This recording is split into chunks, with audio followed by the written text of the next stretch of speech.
প্রোফাইলটাকে ঠিক রাখতে গেলে কিছু কিছু সেটিং সবসময় দেখে রাখতে হবে। তো আজকে আমি সেটা ভিডিওর মাধ্যমে তোমাদেরকে দেখিয়ে দিচ্ছি, তোমরাও দেখে নাও কীভাবে তোমাদের সেটিংস ঠিক আছে সেটা তুমি দেখবে।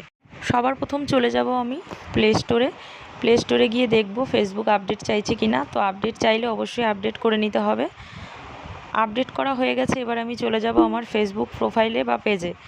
তো এবার গিয়ে এই যে প্রফেশনাল ড্যাশবোর্ড যে সেটিং অপশানটা আছে ওখানে ক্লিক করলাম, তারপর প্রোফাইল রেকমেন্ডেশানে গেলাম। এইবার দেখতে হবে যে এই যে রেকমেন্ডেশান আছে এটা দেখতে হবে ঠিকঠাক আছে কি না।